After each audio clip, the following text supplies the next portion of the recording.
The air in Cypress Glen always smelled like freshly cut grass and chlorine, fake perfection masking something rotten underneath.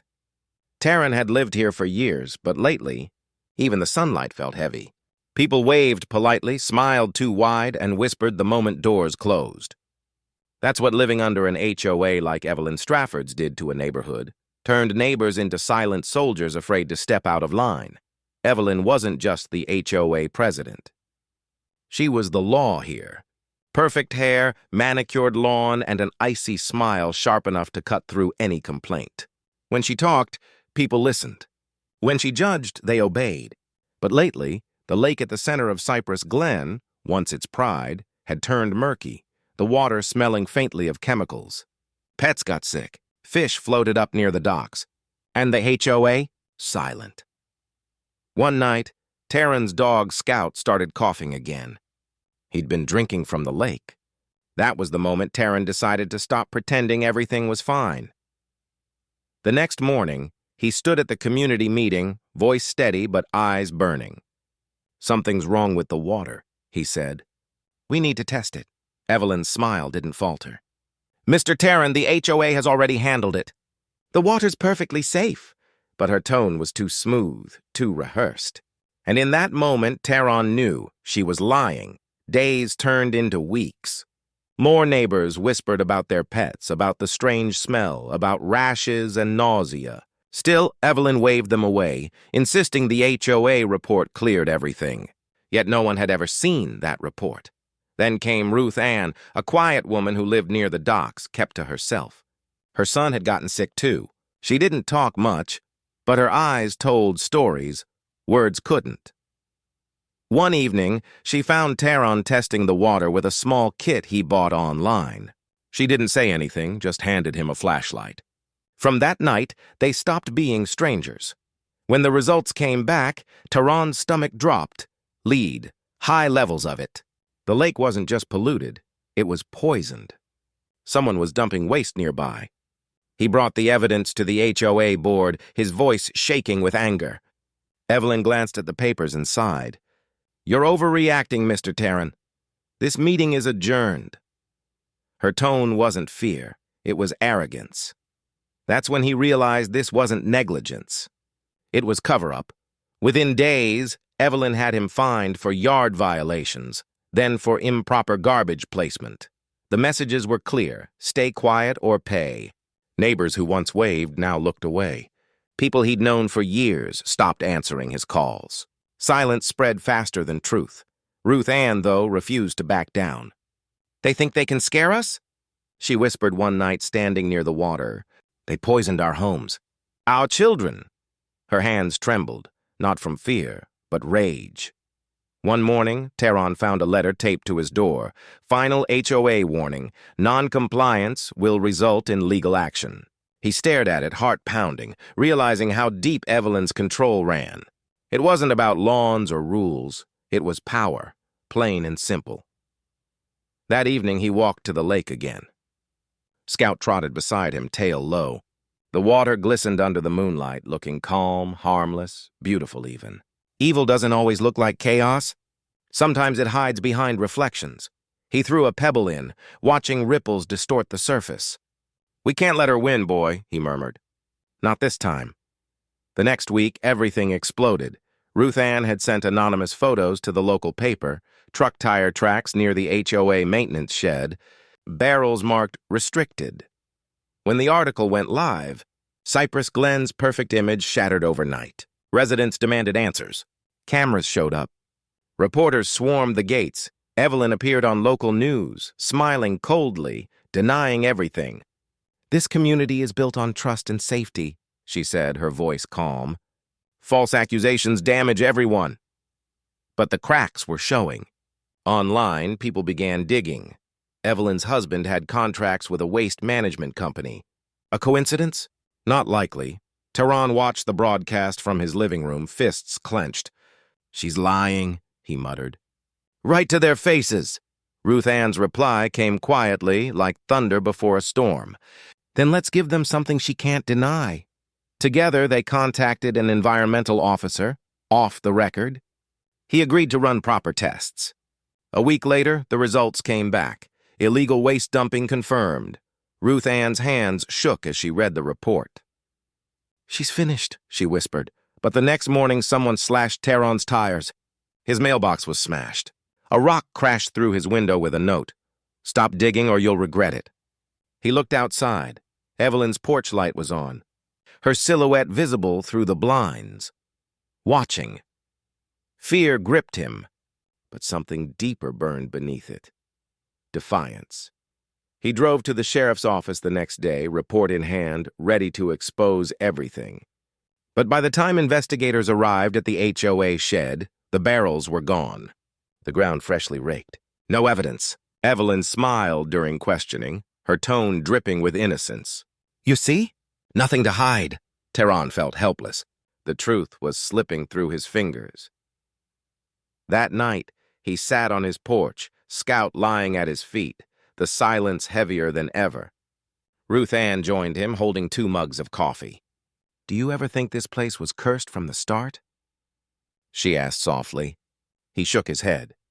"No, it's not cursed. Just poisoned by greed." The crickets chirped. The air smelled faintly of decay.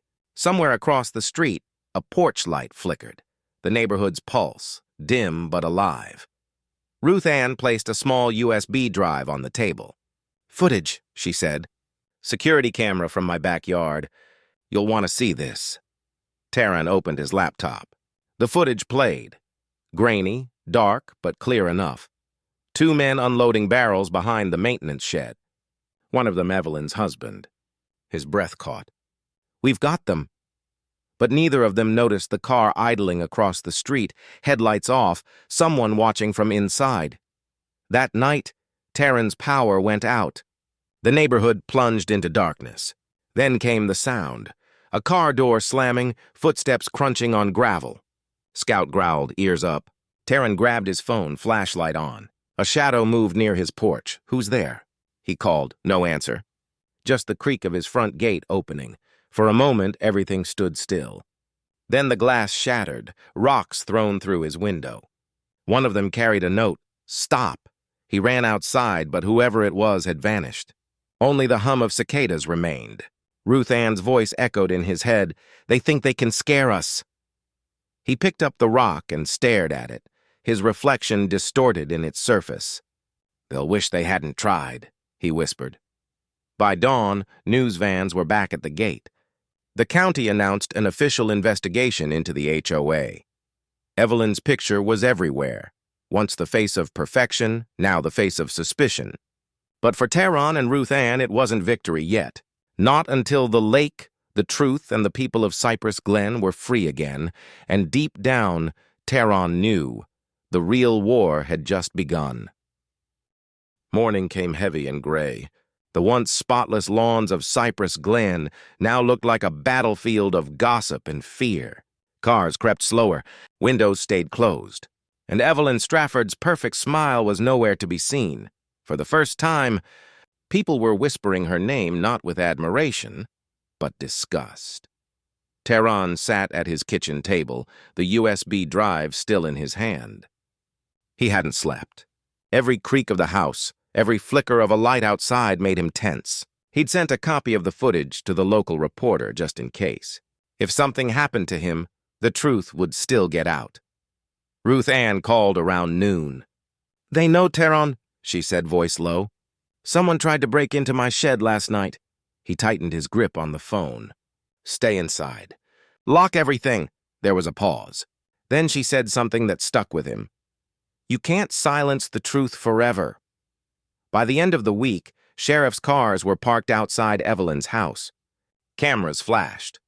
Reporters shouted questions she refused to answer. The footage had aired on the evening news, barrels marked restricted, her husband's face clear under the harsh light. Cypress Glen was no longer silent. Residents began talking about the threats, the fines, the intimidation. One woman broke down crying on camera. "I knew something was wrong," she said, "but we were scared." When Evelyn was taken away in handcuffs, the neighborhood didn't cheer. There was no celebration and just quiet disbelief. The illusion had shattered. But for Terron, peace didn't come easy. The lake was still poisoned, the soil still tainted, and no court sentence could undo what had been lost. Ruth Ann met him by the water that evening. The smell of chemicals still lingered faintly, but the air felt lighter somehow. "They're saying it'll take years to clean," she said softly. Terron nodded. "Then we start now." Days turned into months. The HOA was dissolved by court order, replaced with a volunteer-led community council. Neighbors who once avoided each other started showing up again, painting fences, cleaning trash, rebuilding what Evelyn's rule had broken. The lake project became the heart of it all. Every weekend, people gathered to help. Families, kids, even strangers from nearby towns. For the first time in years, Cypress Glen felt like a community again. Ruth Ann smiled one afternoon as she watched Terron helping a kid cast a fishing line into the still water. "You ever think about leaving?" she asked. "Used to," he said. "But now, I think I'll stay. This place deserves better." She nodded. "Yeah, so do we." A few months later, Evelyn's trial began. Terron didn't go, but he followed the updates. 3 years in state prison, restitution fines. Her husband banned from municipal contracts for life. It wasn't enough, but it was something. Ruth Ann called the day after sentencing. "Feels strange," she said. "All that power, all that fear, gone." Terron didn't respond at first. He was staring out the window at the lake shimmering under morning light. "Maybe that's what justice really is," he said finally. "Not punishment, just release." Weeks passed. The water tests improved. Wildlife slowly returned, ducks, frogs, and fish. Even Scout seemed happier, barking at every ripple. One late evening, a young reporter showed up again for a follow-up story. "Mr. Terron," she asked, setting up her camera by the dock, "if you could say one thing to people watching, what would it be?" He thought for a long moment. The lake was calm behind him, the reflection of the sunset turning it gold. Then he said quietly, "When you see something wrong, don't wait for someone else to fix it. And don't mistake silence for peace. Peace doesn't mean pretending everything's fine. It means facing what's broken and choosing to make it right." The clip aired that night. It went viral for a few days, people across the country sharing it, calling him the man who saved his town. But Terron didn't care about the fame. He just wanted his lake, his home, to breathe again. By autumn, the county finally declared the lake safe. No press, no cameras, just a small notice posted online. That Saturday morning, Terron walked down to the dock alone. The boards creaked beneath his boots, familiar, almost comforting. Scout trotted beside him, tail wagging. He sat down, feet dangling above the water. For a long time, he didn't move. He just listened to the soft hum of cicadas, the gentle wind, the ripples touching the shore. He whispered, "You're still here!" Scout barked once, tail sweeping the dock. Terron smiled faintly. "Yeah, boy. We made it through." He thought about the past year, the lies, the fear, the fight. And it hit him. The real poison hadn't just been in the lake. It had been in the way people stopped seeing each other as neighbors. Now, for the first time in years, he felt something like peace. Not the kind that hides wounds, the kind that heals them. Months later, he found himself on the same dock again, this time with a fishing rod. The sky was clear, the water calm. He cast his line, the reel spinning, a small, familiar rhythm that felt like home. Minutes passed. Then a small tug on the line, not much, just enough to remind him of the patience it takes to heal something broken. He reeled it in slowly, smiling. "Guess we got our lake back after all." Scout barked in agreement, tail thumping against the wood. Across the water, morning sunlight caught Ruth Ann's kitchen window. Terron raised his hand slightly. Not a wave, just acknowledgement, because some things don't need words. Some forgiveness doesn't need apologies. And some peace doesn't come from silence. It comes from surviving it. As the screen fades to black, his voice lingers softly. If this story moved you, remember, real change starts with courage. Subscribe to Silent Struggles for more true stories that remind us how fragile and how powerful doing the right thing can be.